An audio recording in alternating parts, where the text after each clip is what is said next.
Բարի երեկո հարգելի հետևորդներ, եթերում ABC լուրերի արտահերթ թողարկումն է, ես Գառնի Թաֆյանն եմ, ժամի վերջին նորությունները նախամարոտ։ Մասուդ Փեզեշքյանը դիմել է ժողովրդին, Թեհրանը կանգ չի առնում, ինչ է հայտարարել երկրի նախագահը։ Վրեժի կարմիր դրոշը բարձրացված է, իսկ հրամանն արձակված, Իրանի շիա հոգևորականը դիմել է մուսուլմաններին։ Իրանի ռազմաքաղաքական գրեթե ամբողջ ղեկավարությունը սպանված է, ովքեր են զոհվել ու ովքեր եւ ինչպես կփոխարինեն նրանց։ Իրանը փակել է աշխարհի նավթային շնչափողը, Հորմուզի նեղուցը, ինչ հետևանքներ կունենա Իրանի այս քայլը։ Էներգետիկ կախվածություն, առևտրի խափանումներ եւ միգրացիոն ռիսկեր, ինչի առաջ կարող է կանգնել Հայաստանը Իրանում խորացող տնտեսական ճգնաժամի ֆոնին։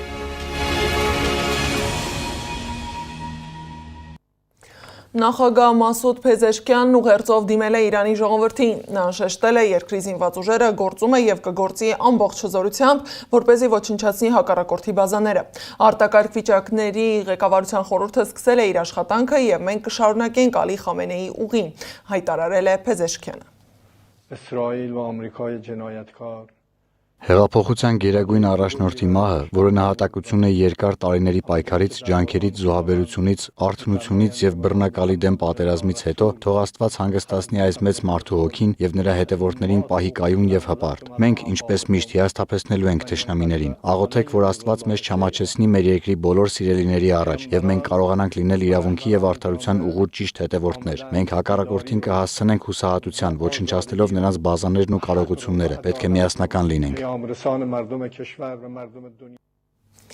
Իսրայելի վարչապետ Բենյամին Նեթանյահուն էլ հայտարարել է, որ իրենց ուժերը ինտենսիվ հարվածում են Թեհրանի սրտին եւ առաջիկա օրերին այդ գործողությունները միայն ավելի կուժեղանան։ Իսրայելի պաշտպանության բանակն էլ հայտնել է, որ Իսրայելը Թեհրանի վրա հարձակումների նոր ալիք է սկսել։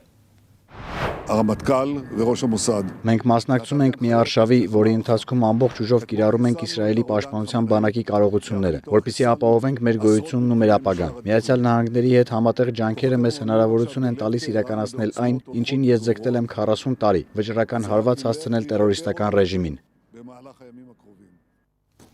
Իրանի արտգործնախարար Աբբաս Արաղչին էլ հայտարարել է, որ Թեհրանն աշխատում է թիրախ դարձնել միայն զինվորական անձնակազմին եւ այն օբյեկտները, որոնք Միացյալ Նահանգները գործածում է Իրանի դեմ գործողություններում։ Արաղչիի խոսքով նոր գերագույն առաջնորդը կարող է ընտրվել 1-2 օրվա ընթացքում։ Իսկ նա գործակալությունն էլ հայտնել է, որ Այաթոլլա Արաֆիին նշանակել են ղեկավար խորհրդի անդամ, նրան հանձնարարել են ժամանակավորապես կատարել գերագույն առաջնորդի պարտականությունները։ Սակայն Իրանի գերագույն հոգևոր առաջնորդի մահը Իրանի համար ծանր հարված էր։ Թեհրանի առաջատար շիա հոգևորական Այաթոլլա Մակարեմ Շիրազին մուսուլմաններին կարգադրել է պայքար սկսել ԱՄՆ-ի եւ Իսրայելի դեմ Այաթոլլա Ալի Խամենեիի սպանության վրեժը լուծելու համար։ Պետական Թասնիմ լրատվական գործակալության հաղորդմամբ 99-ամյա հոգևորականն ասել է, որ Խամենեիի վրեժը աշխարհի բոլոր մուսուլմանների կրոնական պարտականությունն է եւ աշխարհից պետք է վերացնել հանցագործների չարիքը։ Մեկ այլ ականավոր կրոնական գործիչ Այաթոլլա Նուրի Համեդանին ֆաթվա է արձակել, ըստ որի բոլոր մուսուլմանների պարտականությունն է Խամենեիի արյան համար վրեժ լուծելը, հաղորդում է Թասնիմը։ Իրանում բարձրացրել են նաև վրեժի կարմիր դրոշը։ Փեզեշքյանը Ալի Խամենեիի սպանությունը անվանել է բոլոր մուսուլմանների դեմ հայտարարված պատերազմ, իսկ Մակարեմ Շիրազին ջիհադ է հայտարարել Միացյալ Նահանգներին եւ Իսրայելին, ինչը նշանակում է կրոնական պատերազմ։ Ստացվում է, որ Խամենեիի մահը կարող է փոխել պատերազմի ամբողջ ընթացքն ու նշանակությունը։ Մուսուլմանների համար սա կդառնա կրոնական պատերազմ, խառնելով խաղի կանոններն ու բոլոր խաղացողների հաշվարկները։ Գերագույն հոգևոր առաջնորդ Այաթոլլա Ալի Խամենեին իրանցիների համար հավատի խորհրդանիշ էր, իսկ քաղաքական առումով գործիչ, որը կառուցում էր երկրի ամբողջ իշխանական համակարգը։ Ով էր Միացյալ Նահանգների գլխավոր թիրախը դարձած Իրանի գերագույն հոգևոր առաջնորդը, ռեպորտաժում։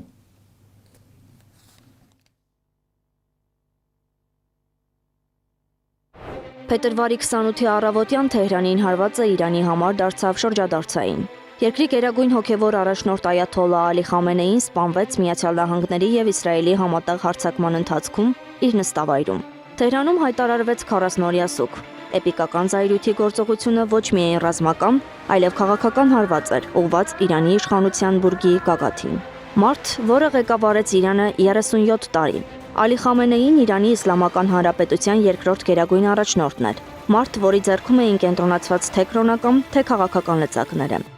Նա ծնվել է 1939 թվականի Մաշհադում, մասնակցել 1978 թվականի հեղափոխական շարժմանը եւ մինչեւ 1979 թվականը բազմիցս բանտարկվել շահի ռեժիմի կողմից։ Հեղափոխությունից հետո նա դիրքերն ամրապնդեց իշխանական համակարգում, հիմնադրեց Ջոմհուրիե Իսլամի թերթը, դարձավ Թեհրանի ուրբաթօրյա աղոթքների առաջնորդ, զբաղեցրեց պաշտպանության փոխնախարարի պաշտոնը, Իրանի եւ Իրաքի պատերազմի տարիներին այցելեց ռազմաճակատ։ 1981 թվականին Ալի Խամենեի նախագահ ընտրվելուց քիչ ժամանակ անց մահափորձ կատարվեց նրա դեմ։ Թեհրանի Աբուզար մզկիթում ելույթի ժամանակ պայթեց նրա առջև դրված զայնագրիչի մեջ թաքցված ռումբը։ Պայթյունի հետևանքով Խամենեին ծանր վիրավորվեց, վնասվեցին նրա ձեռքը, ձայնալարերը եւ թոքերը։ Այս մահափորձը դարձավ նրա քաղաքական կենսագրության ամենադրամատիկ դրվագներից մեկը։ Խամենեին շարունակեց իր քաղաքական գործունեությունը, իսկ 1985-ին վերընտրվեց քվեների 85% աջակցությամբ։ 1989-ին Ռուհոլլա Խոմեյնիի մահից հետո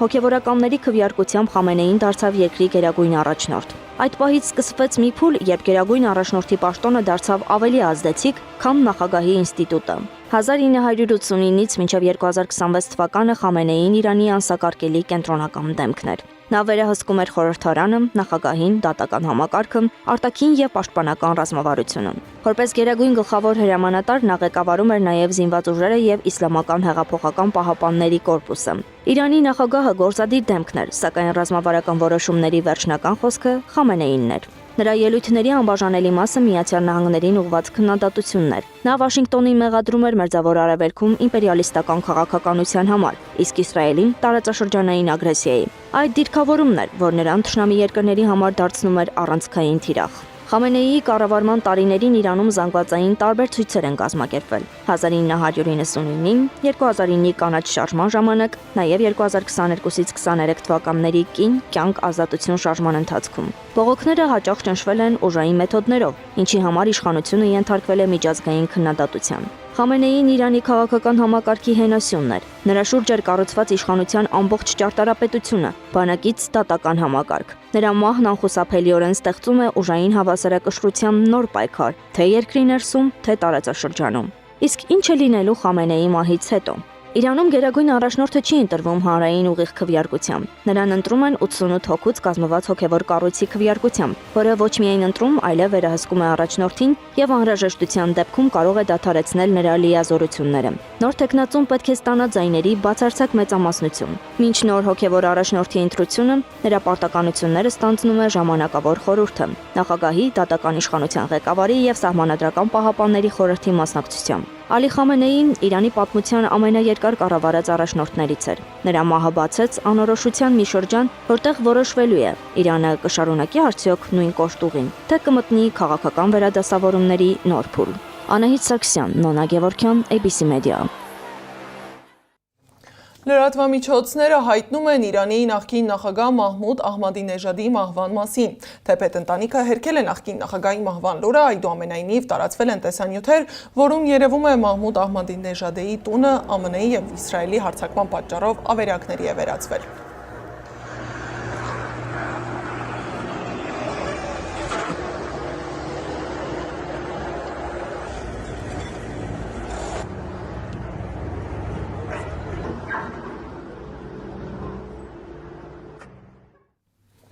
Գերագույն հոգևոր առաջնորդից պաշտպանության նախարար Իրանը մեկ օրում կորցրել է երկրի բարձրագույն ռազմական եւ քաղաքական գրեթե ամբողջ ղեկավարությանը։ Զոհվել են Իրանի պաշտպանության նախարարը, զինված ուժերի գլխավոր շտաբի պետը, Իսլամական հեղափոխության պահապանների կորպուսի հրամանատարը, պաշտպանության խորհրդի քարտուղարը, ոստիկանության հրամանատարության հետախուզական ծառայության ղեկավարը եւ այլ պաշտոնյաներ։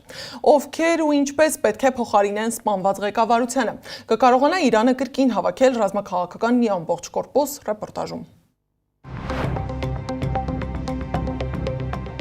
Իրանի ռազմաքաղաքական ղեկավարների մեծ մասը սպանված է։ Միացյալ Նահանգներ Իսրայել գործողությունների հիմնական նպատակը Իսլամական Հանրապետությունը գլխատելն էր։ Դա նրանց հաջողվել է։ Բացի գերագույն հոգևոր առաջնորդ Ալի Խամենեից, զոհվել են նաև ազգային անվտանգության բարձրագույն խորհրդի քարտուղար, միջուկային գործի պատասխանատու Ալի Շամխանին, ազգային անվտանգության բարձրագույն խորհրդի գլխավոր քարտուղար Ալի Աքբար Վելայաթին, Իրանի զինված ուժերի գլխավոր հրամանատար Աբդոլռահիմ Մոսավին, բանակի հրամանատար Ամիր Հաթամին եւ այլք։ Ինչպես է անցումային այս փուլում Իրանն ընտրելու իր առաջնորդներին։ Գլխավոր շտաբի պետը, ՀՊԿ գլխավոր հրամանատարը ուղիղ նշանակվում է հոգևոր առաջնորդի կողմից։ Պաշտպանության նախարարի ներկայացնում է նախագահը եւ հաստատում է Իրանի գլխավոր գերագույն հրամանատարը, իսկ պաշտպանության խորհրդի քարտուղարին նույնպես նշանակում է Իրանի հոգևոր առաջնորդը։ Սակայն այստեղ կա մի մեծ բաց։ Երկրի գերագույն հոգևոր առաջնորդը զոհված է։ Իրանի սահմանադրության 111-րդ հոդվածի համաձայն ձևավորվելու է անցումային խորհուրդ, բաղկացած երկրի նախագահից, դատական համակարգի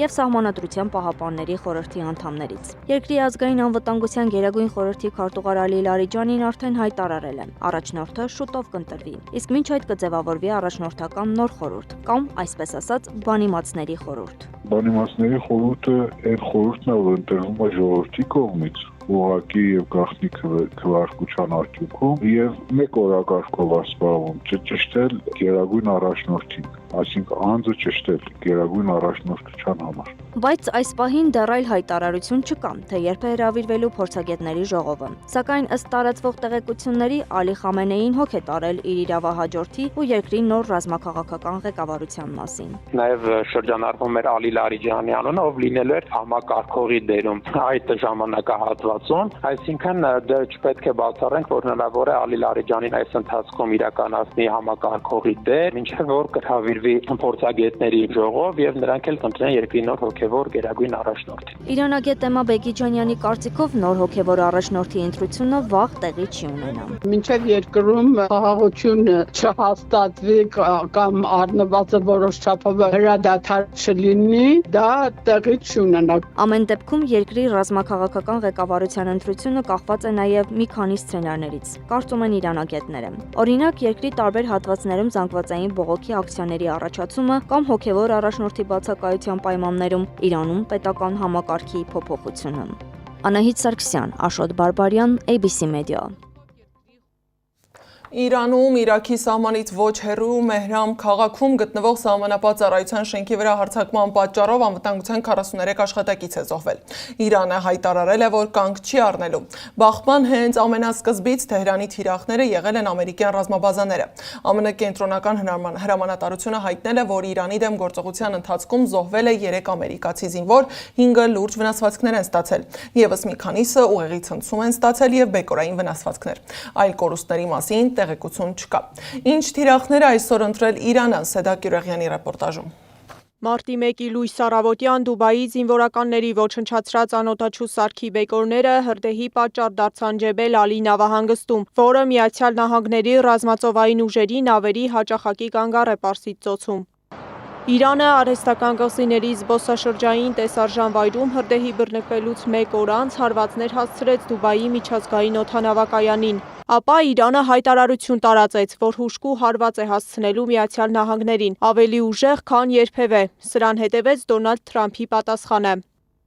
Ավելի լավ է չանեք դա, որովհետև այդ դեպքում մենք կհարվածենք այնպիսի ուժով, որ երբեք ոչ ոք չի տեսել։ Ժամեր անց Կատարի վերևում լսվեց պայթյուն։ Կատարի ներքին գործերի նախարարությունը հայտնեց, իրանական հարձակումներից հետո իրենք 16 վիրավոր ունեն։ Հետևեց Իրաքում տեղակայված ամերիկյան ռազմաբազայի վրա հարվածը։ Օմանի Դուք առևտրային նավահանգստին իրանական 2 անօդաչու սարքեր հարվածեցին, որի հետևանքով 1 մարդ վիրավորվեց։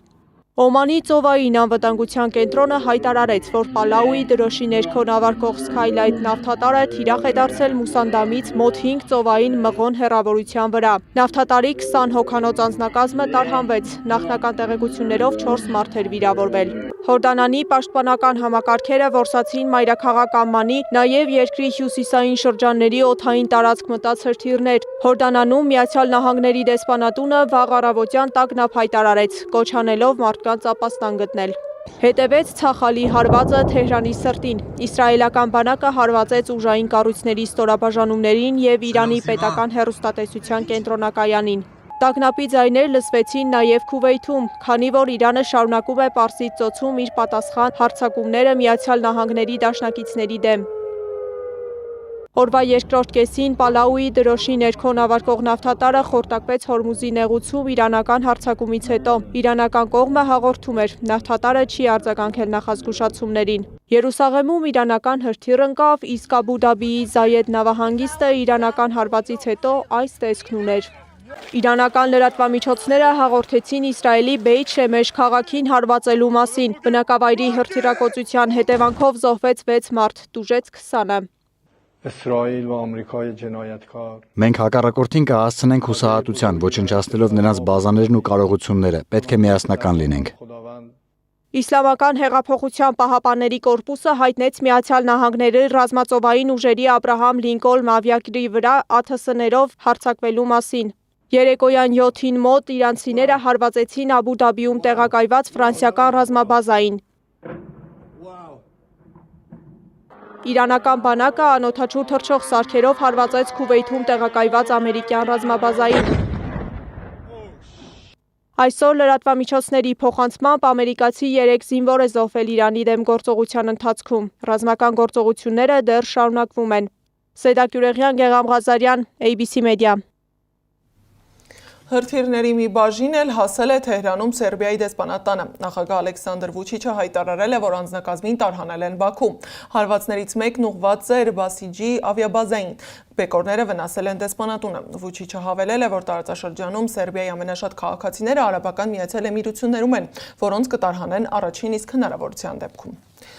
Հայաստանի արտաքին գերատեսչությունն էլ հայտարարել է, որ այս պահի դրությամբ Մերձավոր Արևելքի երկրներում զոհերի շրջանում Հայաստանի քաղաքացիներ չկան։ Ըստ հայտարարության Իրանում եւ Իսրայելում ՀՀ դեսպանությունները եւ հյուպատոսական բաժինները դիպումների մեծ թիվ չեն գրանցել։ Գերատեսչությունը դիմել է չեղյալ հայտարարված թռիչքների պատճառով Արաբական Միացյալ Էմիրություններում գտնվող Հայաստանի քաղաքացիներին։ Այն քաղաքացիները, որոնք կցանկանան կամավոր Օմանի տարածքով գալ Հայաստան, կարող են լրացնել արտգործնախարարության կայքում ներկայացված Էմիրություններում Հայաստանի դեսպանությունն հնարավորության կաջակցի նաև թռիչքի համար Մասկատ տեղափոխման հարցում։ Զվարթնոց օդանավակայանի պաշտոնական կայքից էլ տեղեկանում ենք, որ որոշ չվերթեր չեղյալ են հայտարարվել կամ հետաձգվել։ Այսօր չի կայանա Air Arabia ավիաընկերության Աբու Դաբի Երևան եւ Շարժա Երևան նախատեսված չվերթերը։ Չեն իրականացվի նաև Դուբայ Երևան եւ հակառակ ուղղությամբ նախատեսված 3 չվերթ։ Հաշվի առնելով ստեղծված վիճակը Աբու Դաբիի մշակույթի եւ զբոսաշրջության տնօրինությունը հայտարարել է, որ պատրաստ են վճարել Աբու Դաբիում գտնվող բոլոր զբոսաշրջիկների հարկադիր մնալու ծախսերը։ Հյուրանոցները կապահովեն անվճար կեցություն եւ սնունդ։ Իսկ Հայաստանում Ռուսաստանի դեսպանատունն ու Չինաստանի արտգործնախարարությունը հայտարարել են, որ իրենց քաղաքացիները կարող են դուրս գալ Իրանից Հայաստանի տարածքով։ Նշվում է, որ այս պահին հայ-իրանական սահմանին շուրջօրյա գործում է Նորդուզ Ագարակ սահմանային անցակետը։ Հայաստանի հարավային սահմանին զարգացող իրադարձությունները կարող են վերածվել լուրջ մարտահրավերի։ Իրանը ոչ միայն հարևան է, այլև տնտեսական եւ էներգետիկ կարևոր գործընկեր, եւ ցանկացած ցնցում այնտեղ անմիջապես արձագանք է գտնում նաեւ Հայաստանում։ Ինչ ռիսկեր կան Հայաստանի համար, Սեդա Կյուրեղյանն է ներկայացնում։ Իրանը Հայաստանի ռազմավարական գործընկերներից մեկն է եւ փաստացի երկրի միակ դարպասը դեպի հարավ։ Հայաստանի տարածքով է անցնում Իրանը հյուսիսին կապող կարևոր տնտեսական երթուղին՝ հյուսիս-հարավը։ Թեև Հայաստան-Իրան տնտեսական հարաբերությունները Հայաստանի տնտեսության հիմնական մասնաբաժինը չեն կազմում, այդուհանդերձ երկու երկրները փոխկապակցված են էներգետիկ ենթակառուցվածքներով։ Էլեկտրաէներգիան դա միակ ապրանքն է, որը երբ որ արտադրվեց պետք է սպառվի, եւ այս տեսանկյունից այն ավելցուկային էլեկտրաէներգիան, որը Հայաստանում արտադրվում է, այս պահին այսպես ասած սպառում չի գտնում, մենք արտահանում ենք դեպի Իրան եւ Իրանը հանդիսանում է այսպես ասած յուրահատուկ մարտկոց մեր էլեկտրական համակարգի համար։ Եթե Իսրայելը եւ Միացյալ Նահանգները հարված են Իրանի էներգետիկ ենթակառուցվածքներին, վտանգի տակ կարող է հայտնվել նաեւ Երևանի ջերմաէլեկտրակայանի աշխատանքը։ Սա Հայաստանի համար վատագույն սցենարներից մեկն է, հատկապես Իրանում հնարավոր տնտեսական ճգնաժամի խորացման պարագայում։ Այդ դեպքում կարող է առաջանալ էլեկտրաէներգիայի ավելցուկ, նաեւ արտադրական հզորությունների թերբեռնվածություն։ Ավելցուկ էլի Հայաստանի շուկայում դա սպառել չի լինի, Հայաստանի շուկան ինքնաբավ է դա առումով։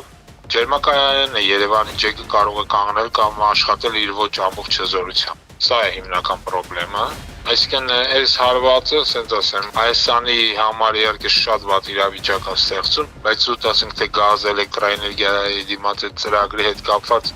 շատ հնարավոր է նաև որ այն կանգնի։ Մյուս կարևոր ուղղությունը առևտուրն է։ Հայաստանն ու Իրանը տարեկան ունեն գրեթե 1 միլիարդ դոլարի առևտրաշրջանառություն, սակայն ներմուծումը մի քանի անգամ գերազանցում է արտահանմանը։ Հայաստանը Իրանից ներմուծում է շինանյութ, պարենամթերք, հիգիենայի պարագաներ եւ մի շարք սպառողական ապրանքներ։ Իրան արտահանվում են պղինձ, մոլիբդեն եւ մետաղական հանքանյութեր։ Վերջին շրջանում աճել էին նաեւ կենդանիների եւ սննդամթերքի արտահանման ծավալները։ Կենդանիները, ոչխարները եւ բանիները, սակայն քանի որ Ամերիկայի Միացյալ Նահանգները կիրառեց այդ տնտեսական հիբրիդային զենքը եւ արձրկեց մի քանի տասնյակ անգամ իրանական ռեալը, մեր արտահանողները սննկացան հենց այդ դեպի Իրան արտահանողները խոսում են ոչխարների եւ բանի տեսականների մասին, որտեղ եւ այս պահին ասենք մի քանի միլիոն դրամ բավկեր են կուտակել։ Արտարժույթի տատանումները, հատկապես իրանական ռեալի արժեզրկումը արդեն իսկ բացասաբար են անդրադարձել Հայաստանի փոքր եւ միջին արտահանողների վրա։ Մյուս հավանական ռիսկը միգրացիոն հոսքերն են։ Եթե Իրանում ճգնաժամը խորանա, չի բացառվում բնակչության տեղաշարժ դեպի հարևան երկրներ։ Հայաստանը նման սցենարի պատրաստ է։ Հնարավոր սցենարային արժեքներից մեկը կարող է լինել, որ Իրանի Իսլամական Հանրապետությունը, որը բնակչություն 30 միլիոնից ավել է, շատ մեծ քանակությամբ բնակչություն կոչի այլ երկրներ, որի մեկը Հայաստանի Հանրապետությունը կարող է լինել։ Այսինքն Սյունիքի մարզում պատկերացրեք բավականին մեծ քանակությամբ Իրանից մարդիկ են գալիս,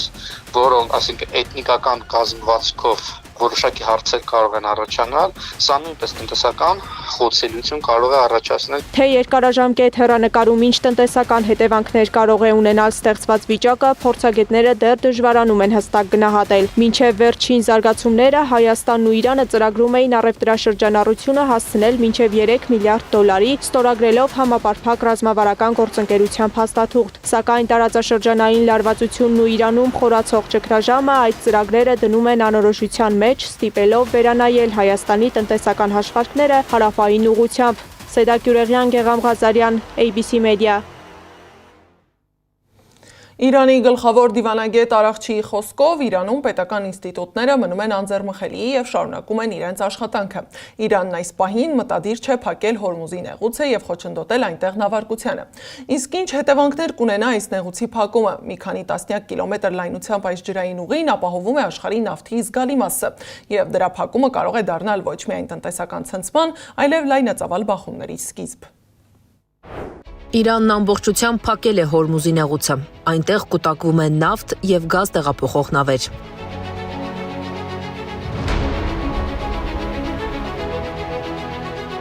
Ինչ նշանակություն ունի Հորմուզի նեղուցը Իրանի եւ աշխարհի համար։ 2018 թվականին Հորմուզի նեղուցով անցնում էին օրական 21 միլիոն բարել նավթ եւ նավթային հեղուկներ։ Ամեն բարելը կազմում էր մոտ 159 լիտր, այսինքն օրական ընդհանուր ծավալն անցնում էր 3 միլիարդ լիտրը կամ ավելի քան 1300 օլիմպիական լողավազանի չափ հեղուկ։ Սա կազմում է ամբողջ աշխարհի օրական նավթային սպառման մոտ 21%-ը։ Աշխարհում ծովային ճանապարհով փոխադրվող ամբողջ նավթի մոտ 1/3-ն անցնում է հենց Հորմուզի նեղուցով։ Բացի այդ, նեղուցով անցնում է նաև աշխարհում վաճառվող բնական գազի 1/4-ը։ Հորմուզի նեղուցը իր ամենանեղ կետում ընդամենը 39 կիլոմետր լայնություն ունի։ Դրա պատճառով նավերը ստիպված են խստորեն պահպանել հաստատված նավագնացության ուղիները։ Հորմուզի աշխարհագրական դիրքն էլ է հետաքրքիր։ Հյուսիսային ափը Իրանին, հարավայինը Օմանին, իսկ մի քանի կղզիներով սահմանը յուրացնում է նաև Արաբական Միացյալ Էմիրությունները։ Եթե Իրան-Միացյալ Նահանգներ առճակատումը ընդլայնվի կամ տեղափոխվի Հորմուզի նեղուց, միջազգային տնտեսական ճգնաժամ է առաջանալու։ Եթե Հորմուզի նեղուցում խաթարվի նավերի բնականոն շարժը, Չինաստանն ու Մեծ Բրիտանիան են մտնելու խաղի մեջ, քանի որ Իրանի նավթը հիմնականում Չինաստան է արտահանվում։ Կսկսեն բողոքել նավթի թանկացումից, իսկ Մեծ Բրիտանիան, որպես համաշխարհային նավթային շուկայի հիմնական դերակատարներից մեկը, ներգրավված է Հորմուզի նեղուցով անցնող առևտրային եւ ռազմավարական գործընթացներում։ Հորմուզի նեղուցը կրկին դարձել է Իրանի ձեռքի գլխավոր խաղաքարտը միջուկային ճնշումներին ու արտաքին սպառնալիքներին հակազդելու խաղում, ասում են քաղաքագետները, եւ փաստում այդ խաղաքարտը վտանգավոր է նաեւ իր համար։ Այդ խաղաքարտը գործի մեջ դնելը կնշանակի մեկ քայլով եւս մոտենալ համաշխարհային պատերազմին։ Անի Աբաղյան, Նոնա Գևորգյան, ABC Media։ Ռազմական գործողություններին զուգահեռ ցույցեր են տարբեր երկրներում հաջակցություն Իրանի ու ընդդեմ Միացյալ Նահանգների եւ Իսրայելի։ Որոշ վայրերում բողոքի ակցիաները վերածվել են բախումների, առաջացնելով լարվածության նոր օջախներ։ Իրանից դուրս, բայց Իրանի շուրջ տեղի ունեցողին հետևել է Սվետլանա Պետրոսյանը։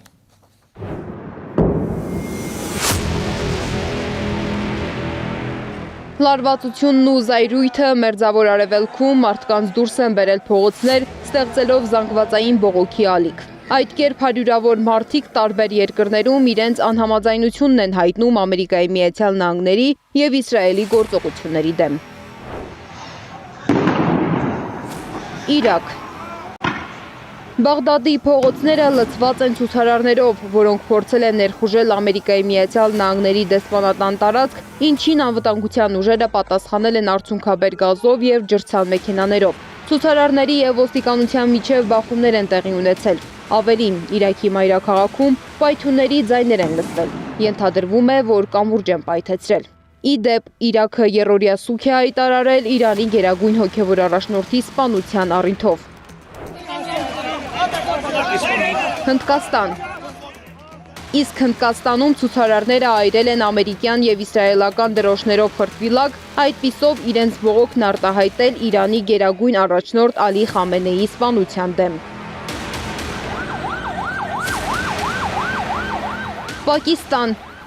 Պակիստանի Կարաչի քաղաքում Ալի Խամենեիի մահվան լուրից հետո բողոքի ակցիա է սկսվել։ Ցուցարարները հրկիզել են Ամերիկայի Միացյալ Նահանգների գլխավոր հյուպատոսության շենքը։ Անվտանգության ուժերի հետ բախումների հետևանքով զոհվել է 10 մարդ, եւս 18-ը վիրավորվել են։ Պակիստանցիները փորձել են հրկիզել ՄԱԿ-ի շենքը։ Նյու Յորք Նյու Յորքում հարյուրավոր մարդիկ բողոքի ցույցեր են անցկացրել դատապարտելով Իրանում Ամերիկայի Միացյալ Նահանգների գործողությունները։ Ցուցարարները կարծում են, որ աշխարհում ամենամեծ սպառնալիքը հենց Թրամփն ու Միացյալ Նահանգներն են։ Իրան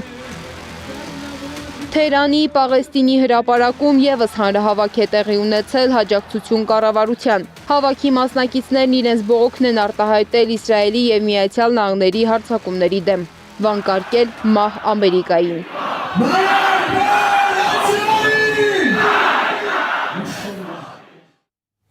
Քիչ առաջ Թրամփը հայտարարել է, որ Իրանը առաջարկել է վերսկսել բանակցությունները եւ ինքը համաձայնել է։ Նրանք պետք է դա անեին ավելի շուտ, պետք է ավելի շուտ տային այն, ինչը շատ գործնական եւ հեշտ իրագործելի կլիներ, ասել է նա։